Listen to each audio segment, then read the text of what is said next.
Alright lads, so releasing tomorrow we have the return of Burn the Witch, Nini and also Noel, and with that, to be fair, it's the entire Burn the Witch collaboration returning as a whole. This will probably be my last time talking about Burn the Witch characters. If they ever rerun in the future, this video is basically going to apply. Because to be fair, it's not like these characters are getting better over time. In a way, it's kind of the opposite. But these characters are returning tomorrow and they will be hitting to the 19th. So on the 16th, so in like 4 days time, we will know what mid-month is going to be. And mid-month as of right now does seem to be Christmas Sturmritters. So if you are looking forward to that, I would recommend saving until then to see what they are going to offer. Very likely, almost guaranteed, while they might have different usages here, whatever mid-month is going to offer, the characters themselves will be better than any character in this banner. Likewise, of course, you have to be careful. End of year is coming up. That's a banner you should definitely save for. The characters, in terms of who they pick and how good they actually are, will rival the 9th anniversary. So banners like this right now, in my opinion, really just aren't worth summoning for.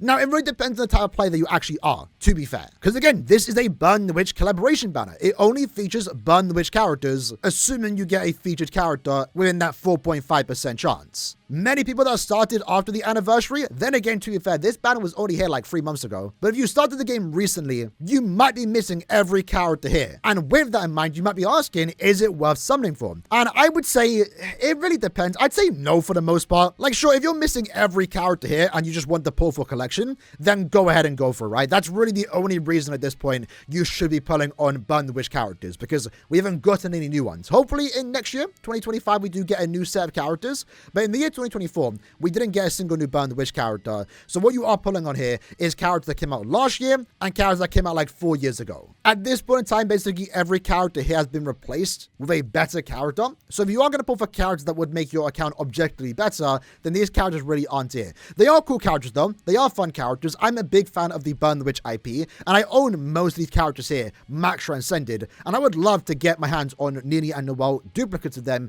in the future while pulling for new Burn the Witch characters. However, right now in this banner, I would say it's a very easy skip. And that's not to say these characters are outright worthless. If we have a look at Halloween Nini, she's one of those weird characters as a gauge unit where her damage output isn't nearly as high as it should be for a 2023 unit. However, when the gauge activates, then she is actually very good. I would say she's one of the better ones in this banner, and is someone that is capable of getting actually good clear times in Guild Quest content. However, because she's a ranged holo killer, she is up against Gremmy, and in no way is she ever going to compete against Gremmy, a premium alternative unit that is significantly better. She has had her usage in the occasional limit breaker quest. She, after all, was designed for that game mode. And as much as I like this unit, I will be honest, she does play a bit awkwardly. Because again, you're constantly going between having low damage output, doing no damage with your strong attacks when the gauge isn't active, to then activating the gauge and actually doing some really good damage. And that's due to the fact that she only has Frenzy +1 and basically a 60% strong attack damage increase, but when the gauge activates, you then get an additional Frenzy +1 and 100% more strong attack damage. The biggest problem that you will see with this unit is that once the gauge activates, she doesn't have the skill that reduces the cooldown for her strong attacks by 30%. So a character like Owetsu, Sangdu, and Ichibe, they can spam their strong attacks all the time, and it also means that once they activate the gauge, they have strong attacks ready that they can use and abuse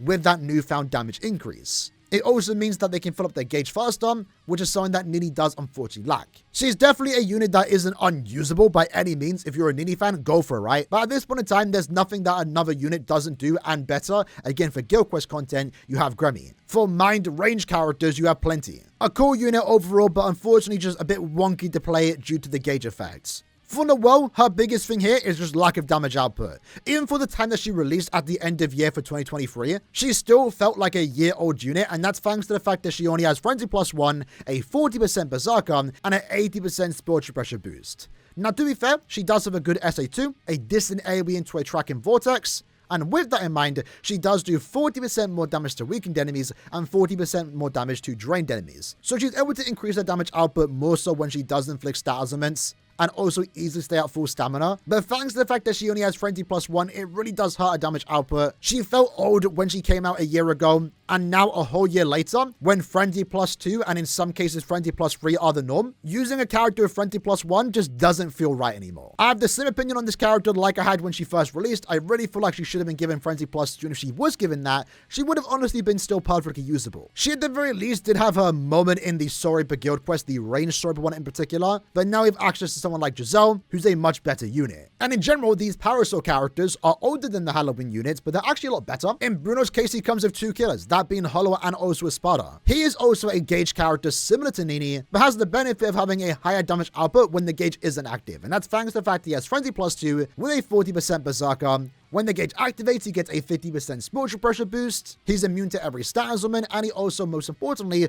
does reduce the strong attack cooldown by 30% once the gauge does activate. Speaking of the gauge, it also does give 100% more strong attack damage. So compared to Nini, while Nini would likely do more damage when the gauge is activated, I still just kind of prefer Bruno as the character. And he also does come with the benefit of having 2 killers, that being for the melee Hollow and also Espada guild quests. He's a good character in those respective guild quest phases. However, remember, again, better replacements do exist. The melee Hollow guild quest is very competitive with characters like the new Mugetsu, Yuhabak, and now melee Espada has been completely taken over by a character like Kenpachi, and there is no way a even 5 out of 5 Bruno will compete with even a 1 out of 5 Kenpachi. Again, cool unit. The same can be said for Macy. I would say she's probably the one that aged the best over the year. Similar to Bruno, she does come with 2 killers, no affiliation, and also squad 0. And as far as a meta standpoint does go, you can still use her in the range squad 0 guild quest, especially if you are lacking Shinji. Even with Shinji, they're both good together because her damage output is what Noel should have had. Frenzy +2.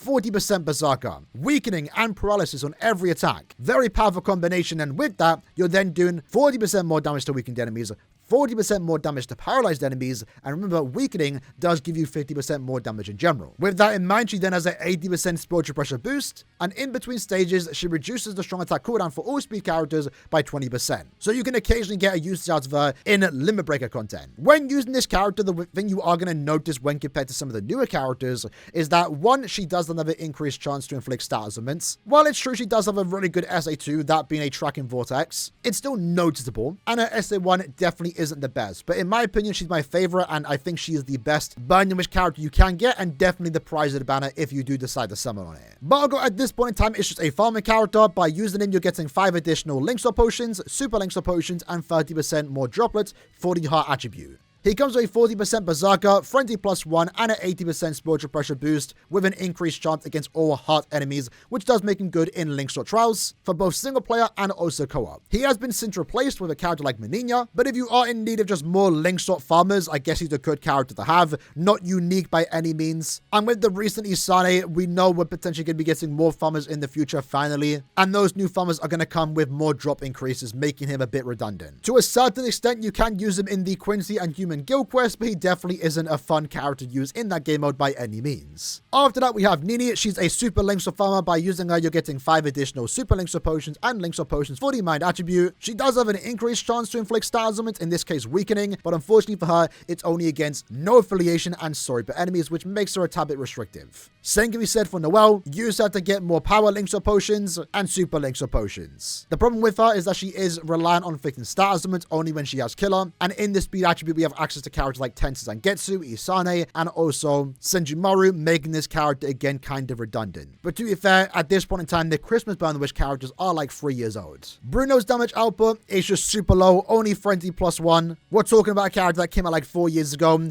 Decent in arena still, to be fair, but that's really about it. And then Noel, again, low damage output. Nini, low damage output. Might receive a resurrection sometime soon, to be fair. At least one would hope so. We are coming up to that point where they should be getting the upgrades, but even then, the upgrades aren't really going to be anything super crazy, maybe besides being a good link. The banner format is nothing special here. Step 1, 2 are discounted. Likewise, with every 5 steps, you get 2 discounted steps. Every 5th step, you're guaranteed a 5-star, which does guarantee you a Burn the Witch unit, but unfortunately, no pity system. And I've been there, right, where I pulled on this banner for the idea of getting Macy, and I only just got it on step 24. So if you're hunting for a character on this banner, if you're a massive fan of Burn the Witch units and you really want to go deep, do remember that you aren't guaranteed the character you want. So when you're giving us a banner like this, while granted they are super rare units, they are Burn the Witch characters, none of them are super amazing anymore that another character doesn't fulfill, a character that would likely be more available. And at the same time, there's not even a pity system. So you aren't even guaranteed the character you want if you do decide to go really deep on a banner, which I don't recommend recommend because the end of year banner is coming up. It's a cool collection banner, and that's the only reason why you should be pulling. But even then, if I had a new account, I think I'd just outright skip this banner, even if I had like 10,000 orb speds. If you really want some of the characters and you're missing everyone here, maybe at most do 5 steps if you can afford it. But I think for the majority of the player base, this should be a very easy skip unless you are big fans and you want to get all these characters either once or maybe max dupes. Everyone has different plans in this game, but from a meta standpoint, banner's not really worth it anymore. As a collector standpoint, it might be worth doing a few steps, but that ultimately comes down to you. I'm skipping this banner with ease, maybe do the discount. I'm not. I'm not on either of my account. And like I said, even if I had a new account that I just started, I still would skip this banner. The hope for me, and it's something that I'm willing to wait on, is that we get new Burn the Witch characters next year. And we get those characters, all these characters here. Granted, they might be worse by that point, but they will appear as fillers. So maybe take that risk, wait for a new Burn the Witch banner, if ever, and try and get new characters, likely, hopefully good ones, while also going for these at the same time. That's my plan at the very least. Because like I said, I'm a collector. I do want to get all these characters max transcended. I'm only missing Nini, Noel, and also Bruno max transcended. So I've done a good job thus far, but there is no way I'm trying to go for these characters max transcended, multiple copies of them in a banner like this with no new characters. Especially so close to the end of the year, where we know end of year is going to be an exciting one, and mid-month is also going to be likely Christmas Storm Raiders. So even if I was tempted to summon this banner, I would wait to see what mid-month is, which will be getting announced on Monday the 16th. Either way, that's the last time I'm talking about this banner. Unless they make new changes to it, unless we get new characters, I think Burn the Witch characters are kind of just very easy skips at this point. Kind of like how Calm for You Old and novel characters are, Safri characters. If they're not getting new ones, they're just not worth pulling for. You're better off saving for thousands of other characters. Let me know if anyone does plan to summon on this banner. I'm curious to know your summon plan and how many orbs you have saved for end of year. But I hope you have enjoyed it. I'll see you guys next time. Take care and peace.